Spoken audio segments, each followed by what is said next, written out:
Tayo sa showbiz controversies at hiwalayan this 2024.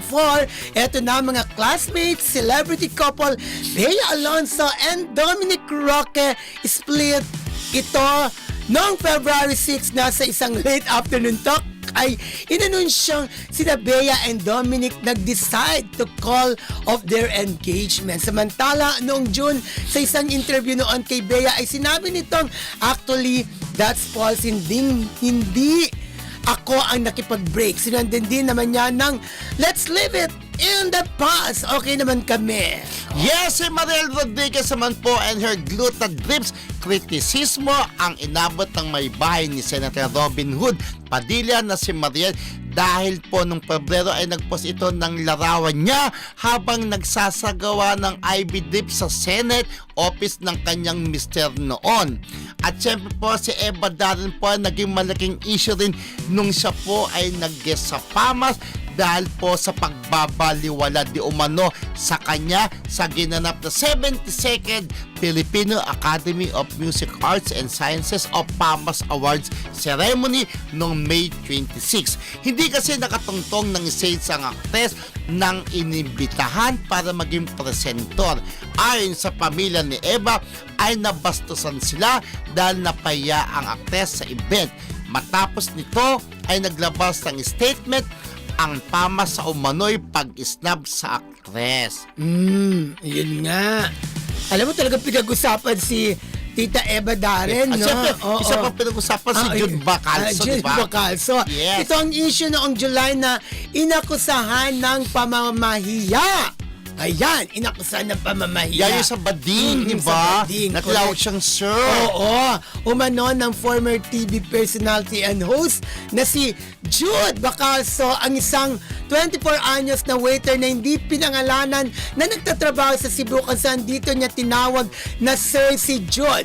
Sa kwento ng waiter ay maayos naman ang pagkakasabi niya dahil sa ang binigkas niya ay, "Hi sir, good evening."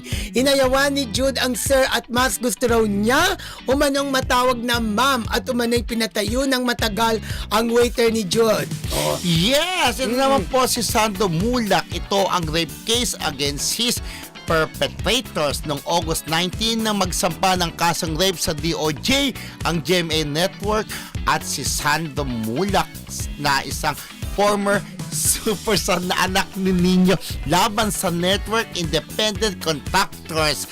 Yan. Oo.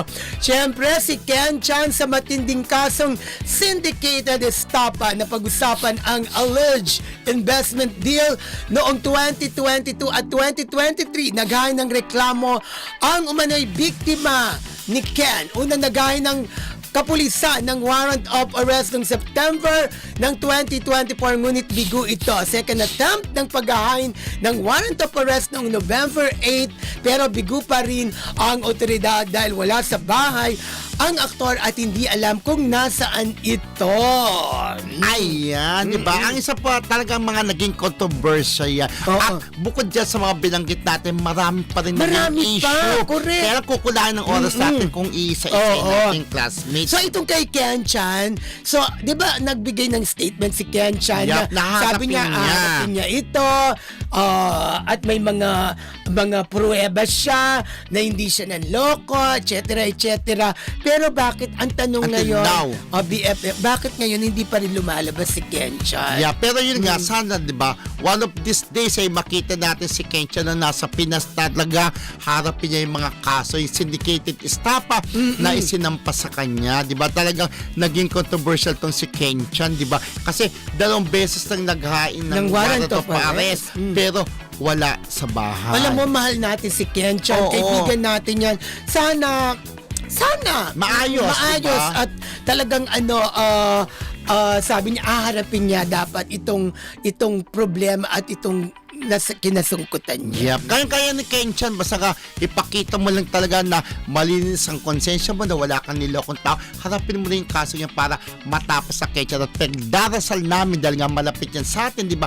Alam naman natin na mabait na tao si Kenchan, malulusot at malulusutan niya. Correct. Ito pa naging controversial din friendship. Yun ang hiwalayan ni Bea at ni Ay, Dominic grabe Rey. talaga yun kasi ikakasal na sila Correct. pero hindi natuloy. Engaged na sila, di ba? Talagang may mga ganong bagay na. Pero yun nga, yung hindi natuloy, ang maganda lang, hindi nila sinabi yung tunay na dahilan kung bakit hindi Sila natuloy ang kanilang kasal at kung bakit sila naghiwalay. Although, meron namang sinasabi na talagang yung sa part daw ni Kenchan yung talaga naging problema, pero wala pa rin. Dominic Roque. Sorry, ni Dominic Roque na siya raw talaga ang sinasabing may day na kung ba't naghiwalay sila. Pero yun nga, inamin naman ni Bea, di ba, sa interview sa kanya, na si Dominic mismo ang unang nakipagkalas sa kanya. Kaya nga. Di ba? At naging issue pa na nagtampo si Bea Alonso sa ating mahal na si Kuya Boy Abunda dahil parang walang permission sa kanila na i-announce na hiwalay na sila ni Dominic Rhea. Di ba? Dominic Roque. Si Kuya Boy po yung unang nag-announce sa television na break na si Bea At saka si nagkasanga-sanga, di ba? Oo. Itong si May Dominic issue. daw, di ba? Na di umano. Oo. Ay may karelasyon ba? Correct. Di umano, ha? O mga ganon. Yung mga di ba? ganong issue, di ba? So, ayun nga po, marami talagang kaganapan sa showbiz ito. 2024, may namatay, may naghiwalay, di ba? Ang dami rin Pero naghiwalay. for me, parang yung, kung bibigyan ng dati ang Star Wars may newsmaker of the year. News, correct. Parang yung kina Bea at saka Dominic ang newsmaker of the Kasi year. di ba engaged na sila, di ba? Tapos, Kinain mo yun? kung baka, konting step na lang. Correct. Every kakasal na sila. Tama. Pero isa rin din sa naging controversial, talagang pinag-usapan rin, yung pag-iyak niya ay de las Alas friendship, di ba? Nung hiniwalayin siya through text ni Gerald Parang hindi Sibayan. naman. Parang hindi naman. Ayun na. Dahil meron kang hugot. Pero siyempre, isa rin yun sa naging controversial.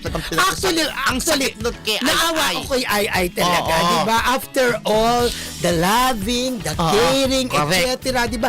Mauuwi lang pala sa ganon. Di ba? Kala natin, di ba, talagang sila na, kung hindi ako nakakamali, naka 10 years na ba din sila? di ba? Ipinaglaban ni Ai, di ba? Dahil sa murang edad ni Gerald. At isa rin sa pinag-usapan na at talagang bonggang-bongga. Ito yung kay Kim Chiu na nanalo ng international award sa Korea, di ba? Oo, in Dahil sa fairness. pelikulang din lang, di ba? Ay, Teleserye. Talagang pinag-usapan si Kim Chiu. Dumali siya, ang ganda-ganda yan. Naka-violet, ang sexy ni Kim Chiu. Pinag-usapan din talaga yun. At yung kanilang love team ni Paolo Abilino na sabi nga unexpected Parang pupunta love team. tayo dyan mamaya. Yes, pupunta tayo dyan, di ba? Isa din yun, di ba? Yes! Na, Julian San Jose, nasa gitna ng usapin si Julian sa naging performance nito sa Mindoro Church event. Pinuna siya ng netizens na inappropriate ang kanyang secular song sa loob ng simbahan na naging viral. Yes, Rita Daniela at Archie Alemania, October 31 nang magsampa ng kaso ang acts of lasciviousness si Daniela laban sa co-actor na si Archie Alemania. Sa affidavit, sinabi ni Daniela na nangyari ang insidente noong September nung ihatid siya ng aktor ng sasakyan pauwi sa kanyang bahay. Habang nasa sasakyan nga, ay nangyari ang bagay na hindi gusto ni Daniela. Diba? Oo.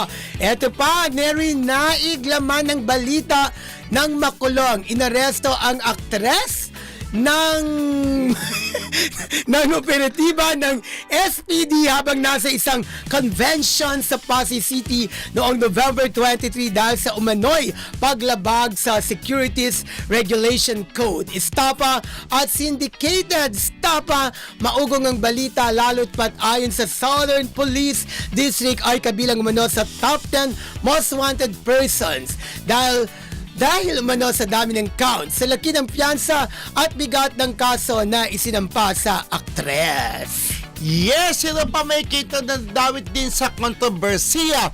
Ayon po ay dahil sa scam issue kung saan sangkot dito ang isang derma clinic. Si Rupa May ay may standing warrant of arrest after being charged with 14 counts sa pag-violate umano sa Securities Regulation Code. Ayon kay Rupa, biktima lamang din siya sa issue. Okay!